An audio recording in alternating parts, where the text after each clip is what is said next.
안녕하세요. 안개TV 김양호입니다. 오늘은 가맹 처리와 가맹정보 처리에 대한 차이점과 가맹정보 처리와 관련된 2023년 개인정보보호법 개정 내용을 살펴보고 올해 가맹정보를 처리를 어떻게 해야 할지에 대해 안내하는 시간을 갖도록 하겠습니다.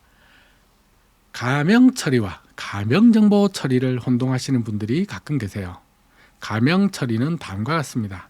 개인정보의 일부를 삭제하거나 일부 또는 전부를 대체하는 등의 방법으로 추가 정보가 없이는 특정 개인을 알아볼 수 없도록 처리하는 것을 합니다. 용어 정의를 보면 좀 어렵게 하는 경향이 있는데 쉽게 말씀드리면 개인정보를 가명정보로 만드는 일련의 조치를 말한다 라고 보시면 되겠습니다. 여기서 잠깐 개인정보는 총 3가지 종류로 구성되어 있습니다. 개인정보보호법 제2조 정의 제1호에서는 가목, 나목, 다목으로 규정되어 있는데 다음과 같습니다. 정리를 해보면 가목은 성명, 주민번호, 영상 같은 거라고 했죠. 그래서 딱 봐도 개인정보다라고 할 수 있는 것으로 우리는 흔히 개인 식별 정보라고도 합니다. 나목은 개인정보 같은데 라고 할 수 있는 것으로 그 자체만으로는 개인정보인지 모호하지만 2가지 이상 항목이나 다른 정보와 쉽게 결합하여 개인이 식별될 수 있는 것으로 우리는 흔히 개인 식별 가능 정보라고도 합니다. 마지막 다목은 법률 마지막에 갈로로 이하 가면정보라 한다 라고 되어 있는 바와 같이 가명정보를 의미합니다. 왜 갑자기 개인정보 정의를 말하지? 라고 생각하시겠지만 가명정보는 개인정보가 아닌 제3지대에 속한 것으로 오해하시는 분들이 가끔 계시더라고요. 가명정보도 개인정보라는 점 잊지 마세요. 다시 돌아와서 그럼 가명 처리에 이어 가명정보 처리는 무엇이냐라는 명제가 있네요. 가명정보 처리는 다음과 같습니다. 가명정보를 처리하는 것입니다. 여기서 가명정보를 처리한다는 것에서 처리란 의미는 가명정보를 수집, 생성, 연계, 연동, 기록, 저장, 보유, 가공, 편집, 검색, 출력, 정정, 복구, 이용, 제공, 공개, 파기 등의 행위를 모두 포함하는 것으로 가명정보를 활용한다는 관점에서 판단하시면 됩니다. 즉, 가명정보 활용, 이용이라는 느낌을 많이 생각하시면 될 것 같습니다. 한 가지 주의할 점은 가명정보를 처리하는 목적은 다음과 같이 개인정보보호법 제28조의 2, 제1항에서와 같이 통계 작성, 과학적 연구, 공익적 기록 보존을 위해서만 가명정보를 처리할 수 있다는 점 잊지 마시기 바랍니다.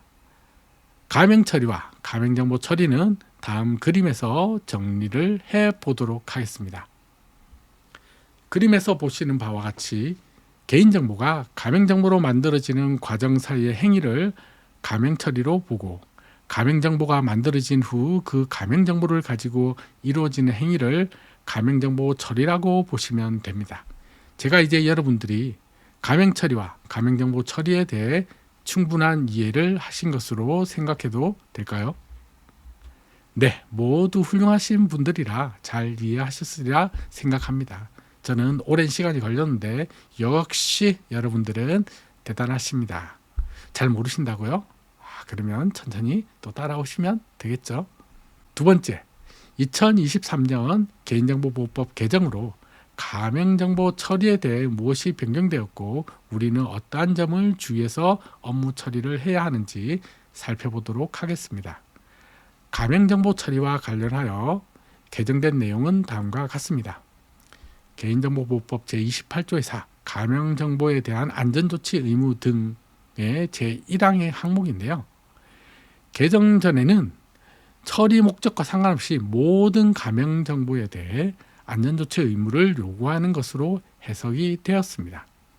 이 오해를 해소하고자 좀 더 명시적으로 개정한 내용이 법 제28조의 2 또는 법 제28조의 3에 따라 가명정보를 처리하는 경우로 처리 목적을 한정하였다는 것입니다. 즉, 통계 작성, 과학적 연구, 공익적 기록 보존을 목적으로 가명정보를 처리하거나 가맹정보를 결합하여 결합된 가맹정보를 처리하는 경우에만 이 법률 조항을 준수하라는 것입니다. 따라서 법률 개정된 내용에서 개인정보 처리자는 제28조의 2 또는 제28조의 3에 따라가 의미하는 것은 통계 작성, 과학적 연구, 공익적 기록 보존을 위한 목적으로 처리하는 경우에만 이 특례 조항을 적용한다라고 생각하시면 됩니다. 다음은 가맹정보의 처리 기간에 대한 내용입니다. 개인정보보호법 제28조의 4 제2항의 항목이고요. 중간에 보시면 가맹정보를 처리하는 경우 처리 목적 등을 고려하여 가맹정보의 처리 기간을 별도로 정할 수 있다라고 되어 있습니다. 원래 이 항목이 없었죠. 개정 전 가맹정보는 처리 기간에 대해 별도로 명시하지 않았는데 개정된 가맹정보는 처리 기간을 별도로 둘 수 있도록 하였습니다. 하지만 교육기관은 교육 분야 가맹인명정보 처리 가이드라인을 처음 만들 때부터 처리 기간을 명시하도록 하여 기존의 교육 분야 가이드라인에 따라 가맹정보를 처리하셨다면 변동사항은 없다고 보시면 되겠습니다. 다음은 가맹정보 처리 기간을 두면서 바뀐 내용입니다. 개인정보보호법 제28조의 4 제3항의 항목인데요. 원래 개인정보보호위원회 가맹정보 처리 가이드라인에 있던 내용인데 법률로 올라왔고요. 관련해서 대통령 즉 시행령으로 가맹정보관리대장에 작성해야 하는 항목들을 법령으로 명시하였다고 보시면 되겠습니다. 물론 가맹정보 처리 기간이 작성해야 하는 항목에 포함되었습니다. 그리고 가맹정보관리대장은 파기한 날부터 3년 이상 보관하도록 합니다. 이 또한 교육기관은 교육분야 가맹인명정보 처리 가이드라인에서는 해당 가맹정보관리대장에 처리 기간에 대한 항목이 포함되어 있고 보관도 3년으로 되어 있어 교육기간은 변동사항은 없다고 보시면 되겠습니다. 다음은 가맹정보 파기에 관한 내용입니다.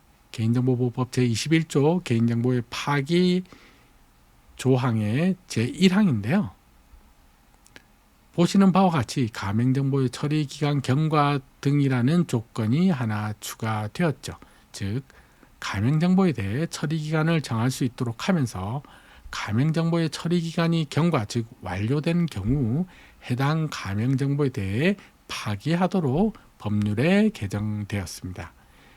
2023년 개인정보보호법 개정으로 가맹정보 처리에 대해 무엇이 변경되었는지 요약을 해보겠습니다.